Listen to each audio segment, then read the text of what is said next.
Assalamualaikum warahmatullahi wabarakatuh. Jumpa lagi di Radio Jurik. Buat yang baru menemukan Radio Jurik, alangkah lebih baiknya bantu di subscribe dan dipijit tombol loncengnya. Terima kasih. Kali ini Radio Jurik memiliki cerita yang berjudul Getih Ireng atau Darah Hitam. Kita langsung aja ke ceritanya. Selamat mendengarkan.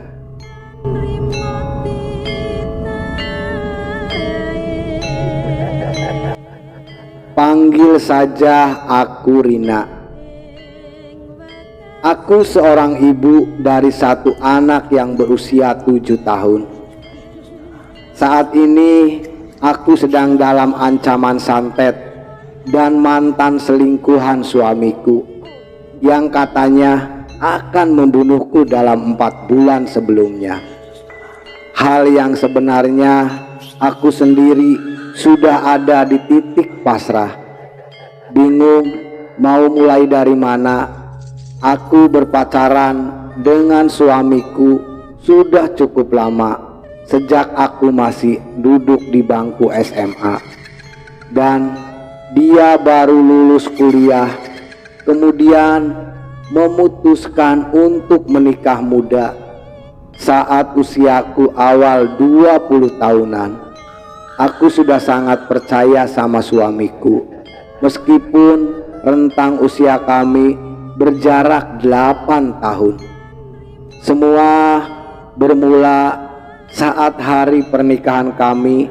Di tengah riuhnya acara pengisi musik, tiba-tiba aliran listrik padam. Kami menikah di gedung yang seharusnya menyediakan mesin diesel untuk suplai listrik. Beberapa saat tercium bau gosong yang amat pekat menyerbak di seluruh ruangan. Tamu-tamu sampai panik. Dikhawatirkan ada aliran yang konslet sehingga menimbulkan kebakaran. Namun setelah dicek, semua jalur listrik normal. Mesin diesel generator pun seperti hampir terbakar karena operator, namun sumber bau gosong itu tampak jelas bukan bersumber dari sana. Ketiga, petugas memeriksa bak air yang digunakan sebagai pendingin. Rupanya di sana terdapat banyak sampah yang sangat menyumbat selang air. Sampah di bak kontrol itu berbau busuk karena juga ada bangkai-bangkai tikus di sana. Kami nggak habis pikir, bagaimana bisa ada manusia sejahat ini di hari yang sakral bagi kami. Setelah bak kontrol dibersihkan, aliran listrik akhirnya menyala lagi dan bau-bau gosong di dalam ruangan pun hilang seketika. 3 hari setelah menikah, kami tinggal di rumah orang tuaku. Setelah itu kami pindah ke rumah baru yang telah disiapkan suamiku. Rumah kami tidak terlalu besar, berada di tepi kota es di Jawa Tengah. Seberang rumahku itu ada kebun kecil milik warga sekitar. Saat hari pertama kami pindah ke rumah itu, aku sangat terkejut melihat lantai rumah dipenuhi oleh tanah yang berserakan di tiap ruangan. Suami pun merasa aneh menurutnya. Sebelum kesini, dia sudah menyuruh orang untuk membersihkan rumah. Suamiku langsung memanggil Pak Muri, tukang yang ditugaskan untuk bersih-bersih. Pak Muri yang masih warga sekitar menghampiri rumah kami.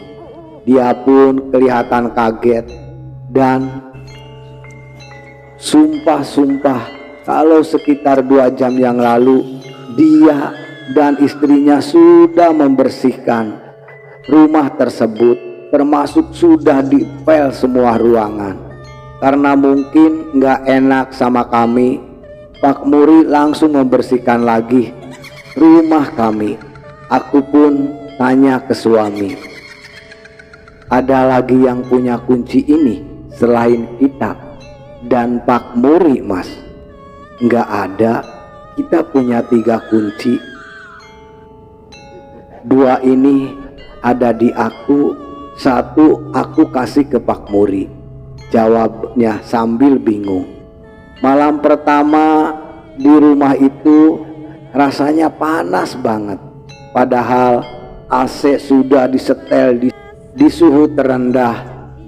Begitupun malam-malam berikutnya, padahal daerah rumah kami tinggal ini termasuk daerah dataran tinggi. Tiap malam aku merasa tidak nyaman. Dapurku pun beberapa kali ada butir-butir tanah yang entah bersumber dari mana. Aku cerita sama ibuku, mengikuti sarannya aku pun melakukannya. Syukurlah rumah dengan menggelar pengajian dan mengundang warga sekitar. Habis maghrib aku bersiap-siap di rumah dibantu ibuku. Suamiku masih di perjalanan pulang. Waktu itu aku melihat sosok kakek tua berperawakan kurus, mengenakan koko serba hitam, menjadi orang pertama yang datang ke rumah aku. Aku menduga itu ustadz yang kami undang. Pak sudah datang, acaranya tapi mulai habis isya, sapaku. Dia tidak menjawab, hanya mengangguk. Aku mempersilakan duduk, pergi ke dapur untuk menyuguhkan kopi. Ibuku meminta untuk menceritakan kejadian yang aku alami pada ustadz. Katanya agar didoakan. Kuberikan cangkir kopi itu dan pelan-pelan aku mencurahkan semua yang kualami di rumah ini. Ustadz itu tak menjawab apa-apa. Dia hanya menatap lurus ke arah pintu yang terbuka.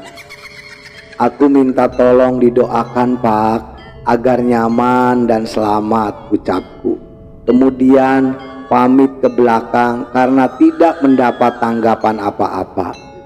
Tak lama beberapa warga datang dan suamiku pulang. Dari dapur aku mendengar suaranya mengobrol dengan seseorang.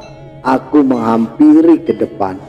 Sayang, ini Pak Ustadz Tata. Dia yang memimpin syukuran nanti malam. Sumpah aku shock ketika sosok kakek tua berpakaian koko hitam tadi sudah tidak ada, dan kopi yang kusuguhkan pun masih utuh di tempatnya. Aku sempat keluar rumah memastikan ke sekitar, tapi sosok kakek tua itu benar-benar tidak ada. Aku masih berpikir positif, mungkin itu warga sekitar juga. Cuma aku salah tangkap mengiranya ustadz. Pengajian pun dimulai, namun kalian tahu, di tengah tahlil itu melihat sosok kakek tua itu lagi berdiri di depan rumah sambil menatap tajam, dan dia menunjuk tepat ke arah wajahku. Aku sempat menjerit spontan kaget, mencengangkan lengan ibu yang duduk di sampingku. Entah kenapa aku merasa takut banget, seperti terintimidasi. Kenapa? Tanya ibu. Tapi saat aku melihat lagi ke depan, sosok itu sudah tidak ada. Aku cerita sama suamiku, tapi dia tidak percaya. Dia bilang, kalaupun benar, paling itu warga kita. Setelah malam itu, aku sering mimpi aneh. Beberapa kali juga aku mimpi kakek-kakek itu dalam rupa menjijikan. Kurus kering, air liurnya menetes. Dia seperti, maaf, seperti cabul. Sosok itu berupaya memperkosaku. Dalam mimpi itu terus berulang-ulang. Aku benar-benar tidak nyaman dan merasa was-was di rumah sendiri.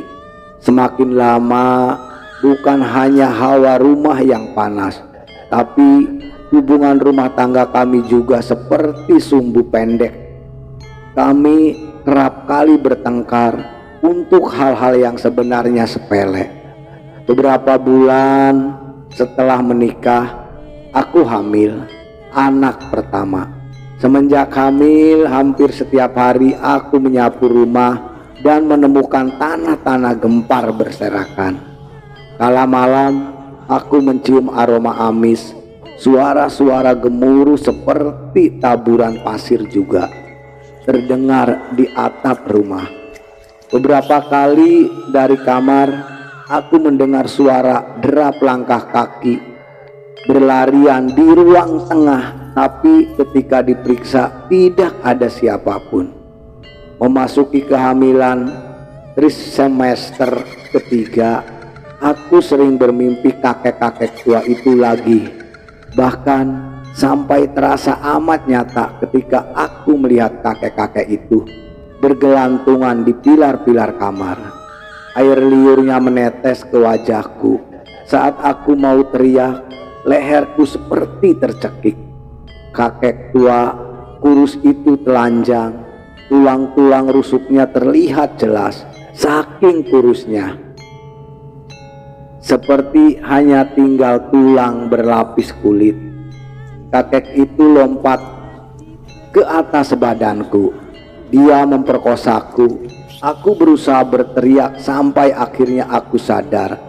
Setelah wajahku ditepuk-tepuk suami, ternyata aku dierep-erep sambil menyatakan kata bahasa Sunda. Ternyata aku dierep-erep.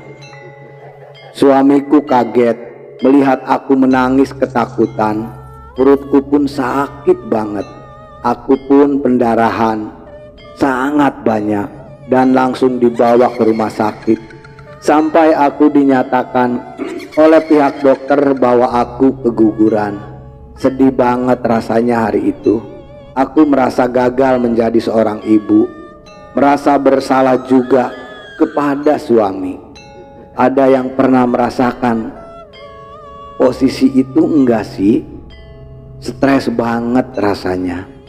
Parahnya lagi, malam pertama setelah aku keguguran, tengah malam aku terbangun mendengar suara desas napas seperti orang mengunyah. Ketika aku bangun, di sudut kamar ada sosok kakek-kakek kurus itu sedang jongkok membelakangiku, seperti binatang lagi makan sesuatu. Aku ketakutan setengah mati. Kemudian dia berbalik cepat memperlihatkan apa yang dimakannya. Ternyata ialah janin bayi, yang mana aku seketika menganggap itu adalah janinku yang keguguran. Sontak aku berteriak histeris. Suamiku bangun, aku bangun, dan aku berteriak mengatakan berulang-ulang, "Dia makan anak bayi kita, dia makan anak bayi kita." Setelah itu kami sama-sama mendengar suara gemuruh seperti taburan pasir yang diakhiri dengan suara ledakan di atap rumah. Suamiku kaget. Dia memelukku sepanjang malam. Pagi harinya kami menemukan tanah basah dan kembang-kembang setaman di sudut belakang rumah. Suamiku akhirnya percaya kalau ada yang tidak beres. Hari itu dia tidak berangkat kerja. Aku diajaknya ke rumah kenalan yang dikenal sebagai orang pintar. Aku sangat terkejut ketika aku mendengar dengan telingaku sendiri kalau katanya ada orang yang mengirim santet dan menyasar istrimu. Harus segera dibereskan karena targetnya nyawa, dan keguguran kemarin itu bukti nyata yang sangat membahayakan. Mendengar itu aku menangis sejadi-jadinya. Rasanya sepanjang hidup aku tidak pernah jahat sama orang lain. Kenapa ada manusia setega ini padaku? Aku mengoreksi diri, barangkali ada yang pernah tersakiti olehku tanpa sadar. Namun tiba-tiba suamiku mengakui kalau sebelum pernikahan kami dia berselingkuh. Suamiku tergoda dengan perempuan di kantornya yang merupakan bawahannya. Sampai seminggu sebelumnya pernikahan kami, suamiku bersetubuh dengan perempuan itu. Sadar melakukan hal yang salah dan takut ketahuan, dia memutuskan hubungan mereka karena perempuan itu terus menuntut sampai menerornya. Suamiku memutuskan untuk memecat perempuan itu. Suamiku bekerja sebagai HRD di kantornya. Merasa tidak terima saat hari pemecatan, perempuan itu mengatakan sumpah serapah sampai mengancam suamiku. "Mas, aku bersumpah rumah tanggamu tidak akan bahagia. Rumah tanggamu tidak akan bahagia dan kamu akan kembali kepadaku."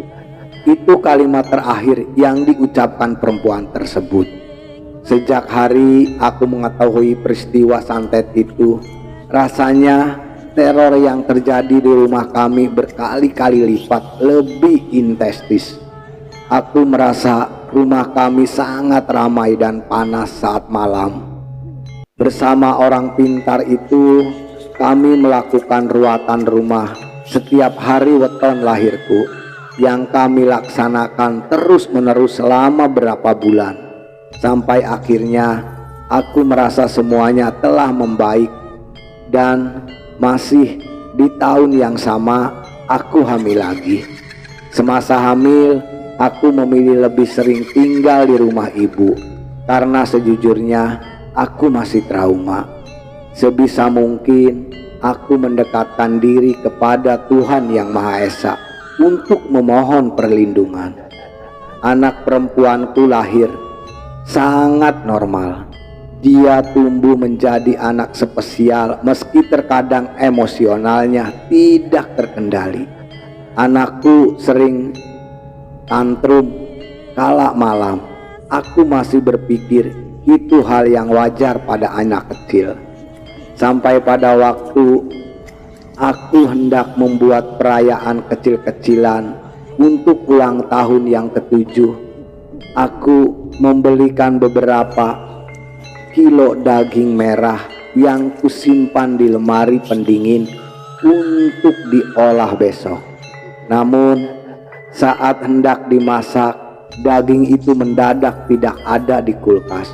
Aku mencarinya kemana-mana tapi tidak ketemu. Saat aku masuk ke kamar anakku, ada sisa daging bekas digigit berserakan di atas kasurnya. Dan aku langsung pingsan di lantai. Saat sadar, dia meracu tantrum mengatakan, "Aku mau darah, aku mau darah, aku mau darah." Aku kaget dan ketakutan sembari mencoba menenangkan anakku. Malam berikutnya aku mimpi sosok kakek kurus itu lagi yang sudah bertahun-tahun sebelumnya tidak pernah muncul di mimpiku. Dia sedang menjilati anakku, namun anakku tampak nyaman dipeluk olehnya. Bahkan dia berpaling tersenyum padaku. Pikiranku sudah kemana-mana. Aku bercerita ke suami, tapi kami juga bingung apa yang harus dilakukan. Hari-hari selanjutnya bawa rumah seperti kembali ke masa kami baru menikah. Suara-suara taburan pasir terdengar kala malam paling parah. Keramik kami seperti meledak dan di dalamnya penuh dengan tanah kuburan serta kembang-kembang. Banyak kelabang keluar dari sela-sela keramik. Suamiku memasang CCTV di rumah kami agar dia dapat memonitor saat bekerja. Banyak kejanggalan yang terekam di kamera, seperti kursi-kursi terbalik sendiri, helm yang terlempar. Bahkan aku beberapa kali hampir celaka. Salah satu yang terekam ialah waktu aku hampir saja tertimpa pot gantung. Aku jadi sering berhalusinasi melihat hal-hal yang tak nyata. Salah satunya waktu masuk. Sop daging tetelan yang aku rebus seketika berubah di mataku menjadi kepala kerbau yang masih mengalir darah segar. Aku berteriak histeris, namun beberapa saat sup itu kembali seperti semula. Entah apa yang terjadi pada diriku. Aku sering mencium bau-bau amis busuk. Aku menemukan banyak jeroan seperti usus, jantung, dan paru hewan berserakan di lantai rumah. Juga pernah aku berhalusinasi melihat bangkai tikus tercabik-cabik di dalam lemari. Tapi ketika aku memastikan lagi, semua itu tidak ada. Aku sangat tertekan dan sempat berpikir ingin bunuh diri. Tiba-tiba saja emosionalku meledak-ledak, ketakutan dan merasa enggak kuat. Untung waktu itu aku sadar saat mendengar suara anakku nangis melihat aku menyayat-nyayat tangan sendiri. Aku jadi jarang makan karena setiap makanan yang kumakan seketika di mataku berubah menjadi hal-hal yang menjijikan, seperti belatung darah hewan. Aku sangat enggak kuat. Kesehatanku menurun. Aku merasa seperti sudah gila dan psikologisku terganggu. Suami aku meminta tolong lagi pada temannya. Namun kali ini dia mengatakan kalau santet itu sudah mengakar semakin kuat sampai ke darah turunan. Artinya yang terdampak bukan hanya aku, tapi juga anakku. Aku menangis sejadi-jadinya. Suamiku memohon untuk dapat membantu. Sampai akhirnya dia mengajak kami ke daerah Kabupaten S untuk meminta bantuan ke guru spiritualnya yang bisa dipanggil Pak Kiai. Di sana Pak Kiai seperti tersentak saat melihat kami. Dia menjelaskan bahwa kami terjerat santet getih ireng atau darah hitam, yaitu santet yang menjalar lewat darah sehingga dapat menyasar garis keturunan. Aku dan anakku diruqyah, tapi saat itu aku tidak ingat apapun selain merasakan panas di sekujur tubuh. Tapi kata suamiku, saat diruqyah aku mengamuk, meraung-raung, bahkan mencekik anakku sendiri. Aku sempat bilang ke anakku, kita mati sama-sama ya nak, kita mati sama-sama ya nak, sambil tertawa. Tapi aku nggak ingat apapun. Begitupun anakku yang juga histeris saat sedang diruqyah. Tapi dia meracu aneh, terus mengatakan hal-hal yang sama. Aku mau ikut bapak, aku mau ikut bapak. Itu sampai sekarang aku nggak mengerti. Tapi seketika aku teringat mimpiku diperkosa kakek tua itu. Pak Kiai bilang dampak santet itu telah menjerat anakku sejak dalam kandungan. Pada usia tertentu dia akan dijemput seperti tali gaib yang hanya menunggu waktu 4 bulan dari sekarang. Jika tidak ditolong, maka kamu harus siap-siap dengan kemungkinan terburuk. Istri dan anakmu terancam. Pak Kiai mengatakan itu kepada suamiku di depan mataku sendiri. Kami menuruti saran dari Pak Kiai untuk hijrah sementara dari rumah tersebut.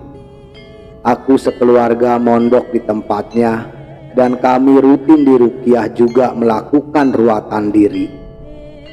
Seiring waktu, aku merasa jiwaku lebih stabil atas izin Pak Kiai. Kami pun pulang ke rumah. Beberapa kejadian aneh di rumah sudah tidak sesering dulu.